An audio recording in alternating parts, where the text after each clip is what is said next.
दोस्तों आज की इस वीडियो में हम बात करेंगे कि डायबिटीज़ के पेशेंट्स के लिए कौन सी दाल खाना सबसे ज़्यादा बेस्ट होता है। डायबिटीज़ एक ऐसी कंडीशन है जिसमें हमारी बॉडी ग्लूकोज को सही तरीके से यूज़ नहीं कर पाती है, जिसकी वजह से वो ब्लड के अंदर बढ़ने लग जाता है और शुगर डायबिटीज़ बन जाती है।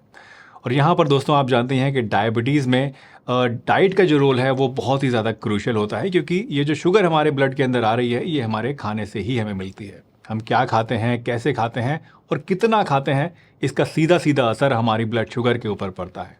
इसलिए डायबिटीज़ के मरीजों को सही चीज़ें खाना और सही ढंग से खाना बहुत ज़रूरी है। आपने अक्सर सुना होगा, एक गाना है, दाल रोटी खाओ प्रभु के गुण गाओ। दाल को अक्सर गरीबों का खाना माना जाता है, लेकिन क्या आप जानते हैं कि ये दाल जो है ये सेहत के लिए बहुत ही गजब की चीज़ होती है, बहुत ही ज़्यादा फायदेमंद होती है। इसका कमाल ये है कि ये प्रोटीन और फाइबर से भरपूर होती है और इसका जो ग्लाइसीमिक इंडेक्स है वो भी काफ़ी लो होता है। मतलब कि ये पेट में जाके धीरे धीरे डाइजेस्ट होती है और जिससे ब्लड शुगर लेवल्स एकदम से स्पाइक नहीं होते हैं और कंट्रोल में रहते हैं, कांस्टेंट रहते हैं। तो आज की इस स्पेशल वीडियो में मैं आपको बताने वाला हूँ एक बहुत ही बढ़िया दाल के बारे में जो कि डायबिटीज़ के मरीजों के लिए सबसे ज़्यादा अच्छी है।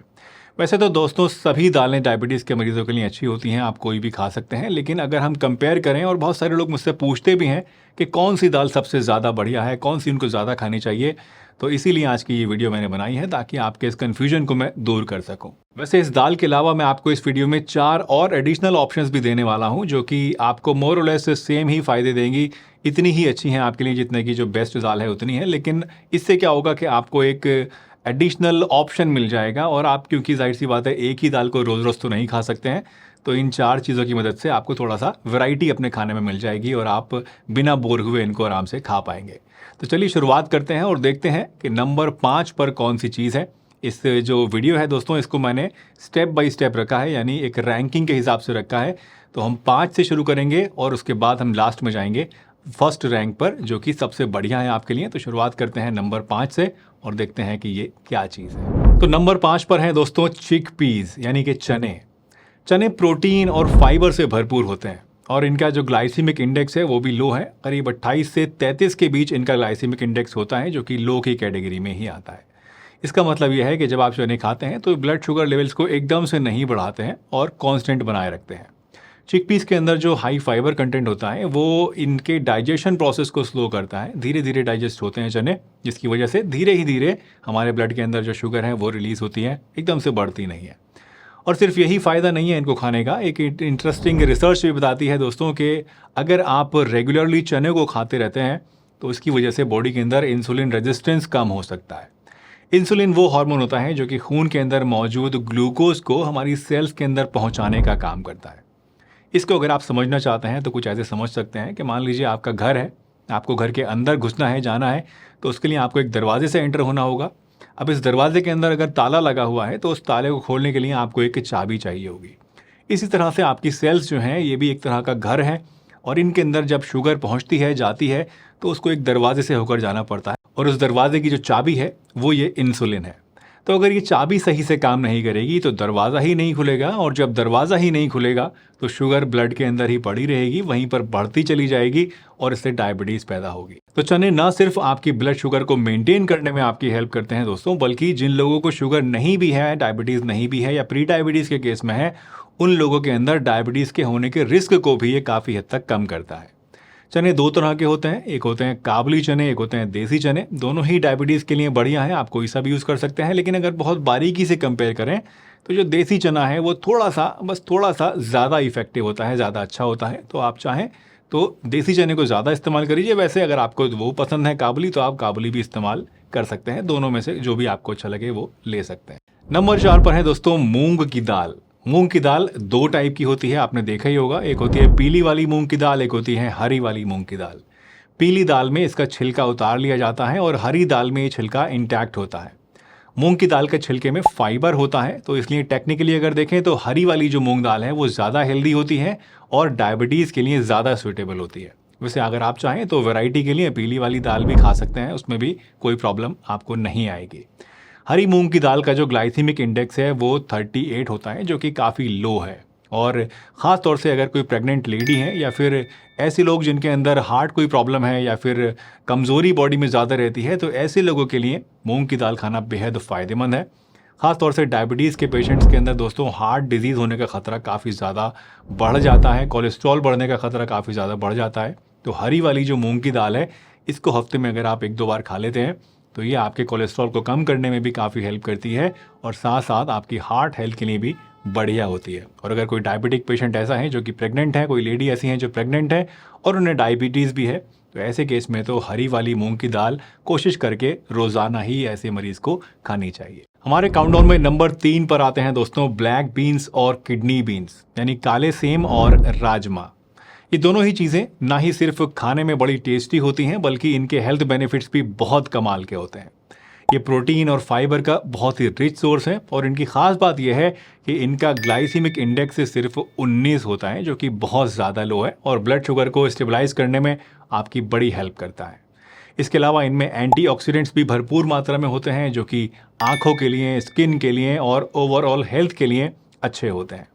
इन दोनों चीज़ों को पकाने में आपको बस एक चीज़ का ध्यान रखना चाहिए कि इनको कुक करने से पहले कुछ घंटे पानी में भिगोकर ज़रूर रखें और इनको अच्छी तरीके से पका कर ही खाएं, क्योंकि कम गले हुए जो राजमा होते हैं या काले सेम होते हैं ये आपको नुकसान भी पहुंचा सकते हैं। इनफैक्ट इसके बारे में एक डिटेल में वीडियो भी मैंने बनाई थी जो कि आप हमारे चैनल पेज पे जाके देख सकते हैं, उसका लिंक आपको नीचे डिस्क्रिप्शन में भी मिल जाएगा।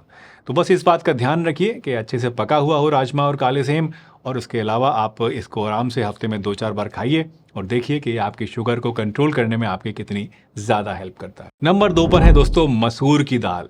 मसूर की दाल दोस्तों डायबिटीज़ के लिए बेहद फ़ायदेमंद होती है। इसका ग्लाइसीमिक इंडेक्स सिर्फ 25 है, जो कि अच्छा खासा लो है और डायबिटीज़ के मरीजों के लिए बहुत ही ज़्यादा सूटेबल है। मसूर की दाल में फाइबर और प्रोटीन के साथ साथ ही आयरन, बी विटामिन्स और मिनरल्स भी होते हैं जो कि आपकी ओवरऑल हेल्थ के लिए बेनिफिशियल है और ओवरऑल हेल्थ को मेंटेन करना डायबिटीज़ के मरीजों के लिए बड़ा ज़रूरी होता है। मसूर की दाल को डायबिटिक फ्रेंडली तरीके से बनाने के लिए आप इसमें मिनिमम ऑयल का यूज़ कीजिएगा और साथ ही साथ हेल्दी स्पाइसेस का भी यूज़ कीजिए, जैसे कि ज़ीरा है, लहसुन है, हींग है और हल्दी वगैरह। ये चीज़ें इस दाल को और भी ज़्यादा न्यूट्रिशियस बनाती हैं, ज़्यादा फ़ायदेमंद बनाती हैं और साथ ही साथ इसके टेस्ट को भी बढ़ाती हैं। तो इस तरह से अगर इस्तेमाल करेंगे मसूर की दाल को तो ये भी आपके लिए एक बहुत ही बढ़िया डायबिटिक फ्रेंडली फूड बन सकता है। और अब बात करते हैं दोस्तों आज के हमारे इस काउंटडाउन के नंबर 1 आइटम की, यानी वो दाल जो कि डायबिटीज़ के लिए सबसे ज़्यादा बढ़िया है, वो है चने की दाल। दोस्तों चने की दाल का ग्लाइसीमिक इंडेक्स अनबिलीवेबल होता है, सिर्फ 8 होता है, जो कि बहुत ही ज़्यादा लो है। इसलिए डायबिटीज़ के मरीज इसको बेहिचक होकर पेट भर के खा सकते हैं बिना कुछ सोचे समझे, कोई दिक्कत नहीं है। यही नहीं, चने की दाल के अंदर प्रोटीन और फाइबर के साथ साथ फॉलिक एसिड भी काफ़ी ज़्यादा होता है, जो कि शरीर के अंदर नई ब्लड सेल्स को बनाने का काम करता है और नसों को मजबूत करता है। तो अगर किसी को डायबिटीज़ के साथ साथ कमज़ोरी भी है और डायबिटीज़ की वजह से नसें कमज़ोर हो गई हैं, खून की कमी हो गई है, तो ऐसे में चने की दाल ऐसे लोगों के लिए एक परफेक्ट ऑप्शन है जो कि वो आराम से बेझिझक होकर खा सकते हैं, रोज़ खा सकते हैं, सुबह शाम खा सकते हैं, जितना चाहे उतना खा सकते हैं। तो दोस्तों ये थी हमारी आज की वीडियो जिसमें मैंने आपको बताया डायबिटीज़ के लिए सबसे अच्छी दाल के बारे में, जो कि है चने की दाल। लेकिन इसके साथ ही राजमा, ब्लैक बीन्स, मसूर की दाल और मूंग की दाल भी आपके लिए काफ़ी अच्छे डायबिटीज़ फ्रेंडली ऑप्शंस हैं जो आपकी डाइट को बोर नहीं होने देंगे, उसकी वैरायटी को बरकरार रखेंगे और आप इसको रेगुलर तौर पर आराम से इन सब चीज़ों को मिला जुला कर खाते रहेंगे। वीडियो को रैप अप करने से पहले कुछ एडिशनल टिप्स भी मैं आपको देना चाहूँगा। सबसे पहली बात तो ये दोस्तों कि पोर्शन कंट्रोल का ध्यान रखिएगा। अपनी डाइट का एक वक्त के खाने का 50% पोर्शन सब्जी और सैलड को दीजिएगा, 25% पोर्शन दीजिए दालों को या दूसरी चीज़ें जो आज मैंने आपको बताई हैं इनको, और बाकी का जो 25% है ये मोटे आटे से बनी रोटियों को दीजिए या फिर मिलेट्स से बनी रोटियों को दीजिए। जी हाँ दोस्तों, हमेशा देसी आटे की या मिलेट की रोटियां ही खाएं, ये आपके लिए बेस्ट होती हैं एज ए डायबिटिक पेशेंट। दूसरी बात यह कि सिर्फ एक ही चीज़ पर कभी डिपेंड मत होइएगा। एक बैलेंस्ड मील लीजिए जिसमें कि थोड़े से कार्बोहाइड्रेट भी हों, थोड़ा सा हेल्दी फैट भी हो और खूब सारे प्रोटीन्स और फाइबर्स भी हों। और तीसरी बात यह कि हर एक डायबिटिक पेशेंट की जो बॉडी होती है वो अलग अलग होती है। टाइप अपनी जो बॉडी की है उसको समझिए, अपने रिक्वायरमेंट्स को पहचानिए और उसके हिसाब से सही कदम उठाइए। वैसे इसके बाद आप इस वीडियो पे क्लिक करके भी ज़रूर देखिएगा, क्योंकि इसमें मैंने आपको कुछ ऐसे फूड कॉम्बिनेशंस के बारे में बताया है जो कि साथ में लेना आयुर्वेद के नज़रिए से आपकी सेहत के लिए बहुत ही बुरा होता है, ख़तरनाक होता है, जिनसे बचना आपको ज़रूर चाहिए।